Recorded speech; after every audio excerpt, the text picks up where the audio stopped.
Coke বর্জনের জন্য আপনারা অনেক কথা বলেছিলেন, আমরা সাড়া দিয়েছি। কোকের অবলিগ হিসাবে মোজো এবং বাংলাদেশি কোম্পানির অনেক ড্রিঙ্কস আমরা গ্রহণ করেছি। সম্প্রতি আফগানি পামির কোলা এবং সাফা কোম্পানির যে ড্রিঙ্কসগুলো বাংলাদেশে এসছে, এই ড্রিঙ্কসগুলো বাংলাদেশে আসার পরে সেখানে নাকি দাম 30 টাকা, সেটা এখন 240 টাকা হয়ে গেছে বা 250 টাকা হয়ে গেছে। তো আমরা যারা এই ধর্মীয় অনুভূতিটাকে লালন করে পামির কোলা বা সাফা কোম্পানির এই ড্রিঙ্কস পান করতে চাই, যদি এরকম জুলুম আমাদের উপরে হয়ে থাকে দামের ক্ষেত্রে, তাহলে সেক্ষেত্রে আমরা কোকের মতো এগুলোকে বর্জন করতে পারি কি না, এ কথা লিখেছেন। খুব ইম্পর্টেন্ট একটা বিষয়। আপনি মার্কেটে ধর্মীয় অনুভূতিটাকে কাজে লাগায়া রাতারাতি, কিন্তু দেশের জনসংখ্যা তো অনেক, 18-19 কোটি জনসংখ্যা। তো আপনি যদি ধর্মীয় অনুভূতিটাকে কাজে লাগায় কোনো পণ্য মার্কেটে ছাড়তে পারেন, ধরেন কথার কথা, বাংলাদেশে একটা কোম্পানি কালকে জন্ম নিল, যে এই কোম্পানি পুরো বাংলাদেশে আজকে 10 কোটি বোতল জমজমের পানি একবার অথেন্টিক দোকানে সরবরাহ করেছে। কাল থেকে জমজমের পানি বাংলাদেশে পাওয়া যাবে এবং বোতলের মূল্য হচ্ছে 200 টাকা। আপনি কি মনে করতেছেন কালকে গিয়ে আপনি ওই বোতল পাবেন? ওই ঘোষণার সাথে সাথেই অগ্রিম বুকিং হয়ে যাবে, একবার অথেন্টিক জমজমের পানি যদি হয়ে থাকে। কারণটা কি বলেন তো? কারণ হচ্ছে এখানে আবেগ কাজ করে, যে জমজমের পানি মক্কা শরীফ থেকে এসেছে, তাই না? তো আফগানিস্তান এখন অনেক মানুষের হৃদয়ের সাথে সম্পৃক্ত একটা দেশ, ভালোবাসার একটা দেশ, যে মৌলভী সাহেবরা এই কোলাটা বানাইছে, আমরা এটা খাবো। এখন বাংলাদেশে নিয়ে আসার পরে মানলাম যে 4 গুণ 5 গুণ ট্যাক্স আপনি দিয়েছেন, 250 টাকা দিয়ে এতটুকু একটা কোলা খাইতে হবে, এটা অপচয় ছাড়া আর কিচ্ছু না ভাই। অপচয়, এটা অপচয়। সুতরাং কেউ যদি জুলুম করে এই কোলাটাকে 250 টাকা 300 টাকা পর্যন্ত বাজারে বিক্রি করে, কোক যেমন বাঙালি বর্জন করেছে, মুসলমানরা বর্জন করেছে, এই পামির কোলাও বাংলাদেশে বর্জন করবে। যদি খাইতে হয় বিশ্বের অন্যান্য দেশে গিয়ে খাবে, কিন্তু বর্জন করবে। এটা অপচয়। ইন্নাল মুবাজ্জিরিনা কানু ইখওয়ানাশ শায়াতিন। হ্যাঁ, কোলার কোনো দোষ নাই। কোলা যারা আনছে সেই কোলাওয়ালারাই এখানে পাবলিককে ধোকা দিচ্ছে, কোলাওয়ালারাই এখানে ধোকা দিচ্ছে। তো প্রিয় ভাইরা আমার, 250 টাকা 300 টাকা দিয়ে, আপনি জানেন 250 টাকা দিয়ে এখন বর্তমান বাজারে মিনিমাম 4 থেকে 5 কেজি চাল পাওয়া যায়। তো 5 কেজি চাইলের টাকা, অনেকে মাসে 5 কেজি চাল কিনবে কোথা থেকে, এই জন্য পেরেশান হয়ে যায়। তো আপনি সেই মানুষগুলোর বাড়িতে খাবারটা পৌঁছায় দেন, চাল কিনে দেন। 5 কেজি চালের টাকা দিয়ে আপনাকে পামির কোলা খাইতে হবে, এটা কি সুন্নাহ না ভাই? আবেগ কাজ করতেছে, আবেগ। তারপরে এই যে মোজো দোকানে পাওয়া যায় না, অধিকাংশ দোকানে দেখবেন মোজো এখন পাওয়া যায় না। কেন পাওয়া যায় না? এত চাহিদা, যেটা খাইতো না এটাও এখন খায়। হুজুররা এমন প্রচার করছে, ইসলামিস্টরা এমনভাবে এটাকে প্রমোট করেছে যে এটা খাইলে এখন সওয়াব হবে, এরকম একটা বিষয় কাজ করে। ভাই, মোজো বলেন আর ওই বাংলাদেশে অন্য কোম্পানির এই সমস্ত ড্রিঙ্কস বলেন, এগুলো ভাই বিলাসিতা, এগুলো আপনার শরীরের উপকারও আছে না, এগুলো খাইলে আপনার হার্টের ব্লকও ছুটে না ভাই, এগুলো খাওয়াটা জরুরিও না, এগুলো খাওয়া সুন্নাহ না ভাই। তারপর আপনি খাচ্ছেন। হ্যাঁ, খাইতে আপনি পারেন, কিন্তু জুলুম করে ব্যবসা করা, মানুষের পকেট কাটা। গরুর দাম 1 কোটি টাকা, কেন? অতি উচ্চ মর্যাদার বংশীয় গরু, এই জন্য এটার দাম 1 কোটি টাকা। পামির কোলার দাম 240 টাকা, যদি সত্য হয়ে থাকে। কেন? আফগানিস্তান থেকে, মৌলভী সাহেবদের দেশ থেকে এসেছে, এই জন্য এটা 240 টাকা 250 টাকা। তো ওই গরুওয়ালার মতো এই পামির কোলাওয়ালারাও বাংলাদেশে শুরু করে দিয়েছে, যদি এটা সত্য হয়ে থাকে। যারা এক্সপোর্ট ইম্পোর্ট করছেন আমি অবশ্যই তাদের প্রশংসা করি, কিন্তু দামের যে বিষয়টা, যখন দেখলেন যে সরকার অনেক ট্যাক্স নিচ্ছে, তাহলে আপনি আনলেন কেন বাংলাদেশে? এটা আনলেন কেন? বাংলাদেশের প্রোডাক্ট তো আমাদের আছেই, ক্রয় ক্ষমতা বা যদি সাধ্যের মধ্যে থাকতো তাহলে অবশ্যই আমরা আপনাকে ওয়েলকাম করতাম। কিন্তু ধরেন কথার কথা, যে একটা মধু বাংলাদেশে পাওয়া যায়, চট্টগ্রাম থেকে এসেছে, মধুর কিলো কত? কেজি 900 টাকা। আপনি বলতেছেন না, আমি এই মধুটা কাশ্মীর থেকে নিয়ে আসবো, যেটার মূল্য হচ্ছে 1 কেজি মধু 10,000 টাকা। আমি বলবো ওই চট্টগ্রামের 900 টাকার মধু খান, 10,000 টাকার মধু খায়েন না। কেন? এটা বিলাসিতা, এটা অপচয়। ইন্নাল মুবাজ্জিরিনা কানু ইখওয়ানাশ শায়াতিন।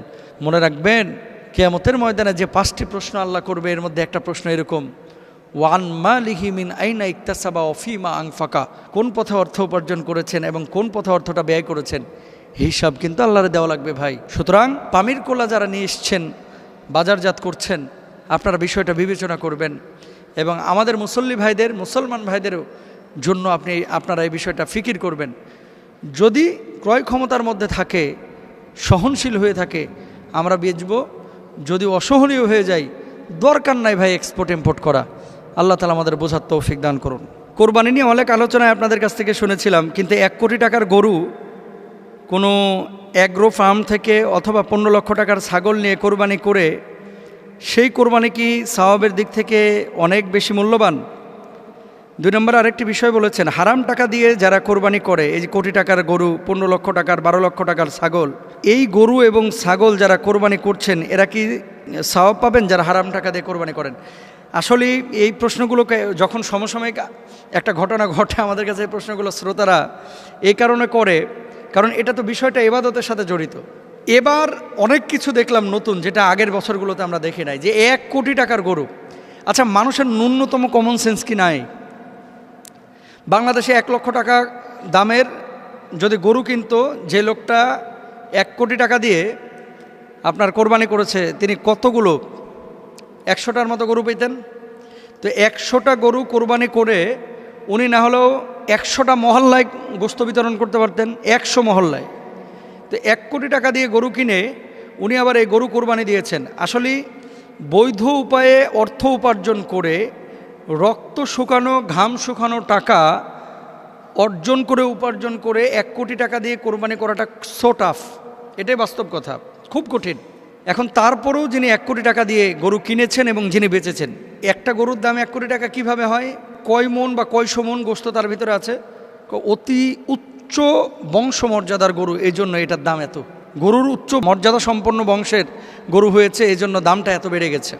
গরু যদি উচ্চ মর্যাদার বা উচ্চ বংশের হয়ে থাকে, তাহলে আমরা যে গরুগুলো ক্রয় করলাম 80,000 90,000 টাকা দিয়ে, এগুলো কি নিম্ন মর্যাদার বংশের, মানে নিকৃষ্ট? এগুলো কি ছোটোখাটো বা চরিত্রহীন কোনো গরু কোরবানি করেছে? এবাদতটা নিয়ে মূলত তামাশা শুরু হয়েছে বাংলাদেশে। আরে ব্যবসায়ী, সে একটা গরুর দাম যা খুশি সে চাক না, আপনি যে কিনতেছেন আপনার কি বিবেক নাই? আপনার কি আকল নাই?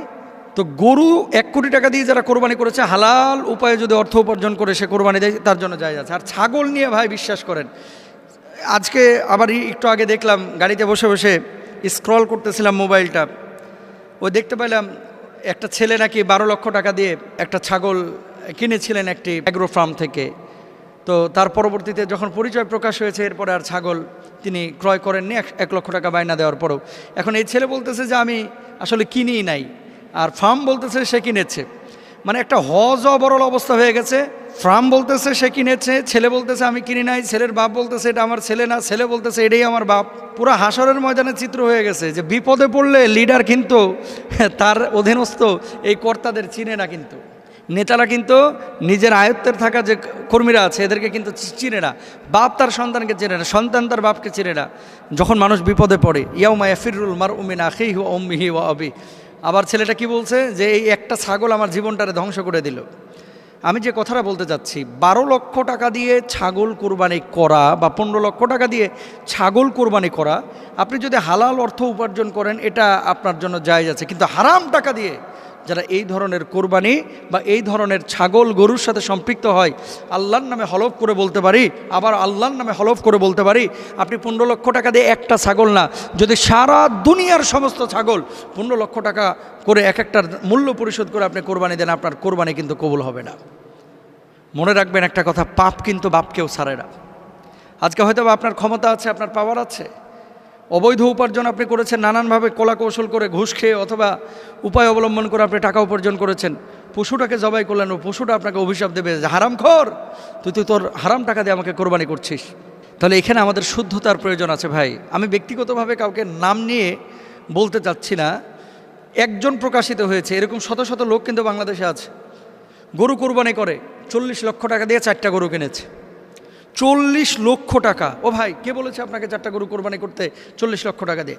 আপনি 4টা গরু 4 লাখ টাকা দিয়ে কিনেন, বাকি 36 লক্ষ টাকা বাংলাদেশের হাজার হাজার গরিব মানুষ আছে, তাদের জন্য আপনি কর্মসংস্থানে এই টাকাগুলো ব্যয় করেন। বিভিন্ন মসজিদ মাদ্রাসায় আপনি দেন, লিল্লা বোর্ডিংয়ে দেন, এতিমখানায় দেন, বৃদ্ধাশ্রমে দেন। শত শত কাজ আছে যেটা এই কোরবানির চাইতে আপনার উত্তম কাজ, আপনি সে কাজগুলো করেন না, আপনি সেগুলো করতেছেন না। 40 লক্ষ টাকা দিয়ে আপনি গরুর পিছনে ব্যয় করে দিচ্ছেন। আল্লাহ তো এটা বলেন নাই। নবীজি নিজে কোরবানি করেছেন, নবীজি চাইলে তদবির করে সাহাবীদের কাছ থেকে টাকা উঠাইয়া সবচাইতে দামি উটটা কোরবানি করতে পারতেন না? নবীজি কেন করেন নাই? নবীজি সাধারণত 2টা ছাগল কোরবানি দিয়েছেন, দুম্বা কোরবানি দিয়েছেন। তো 2টা কোরবানি, ছাগলের দাম এখন কত আপনি দেন, নবীজির চাইতে আপনি বেশি বুঝে যান নাই।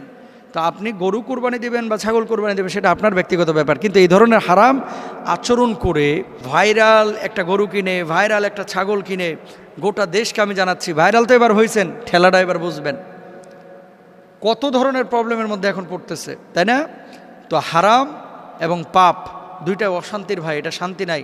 বরঞ্চ আমাদের মতো ছোটোখাটো মানুষ যারা একটা ছাগল কোরবানি দিয়েছে বা ছোট্ট একটা গরু কোরবানি দিয়েছে, অনেক মানুষ প্লিজ কোরবানিটা দেওয়ার পরে আত্মিক শান্তি পেয়েছে, এই হারামখোররা এই আত্মিক শান্তিটা পাবে না।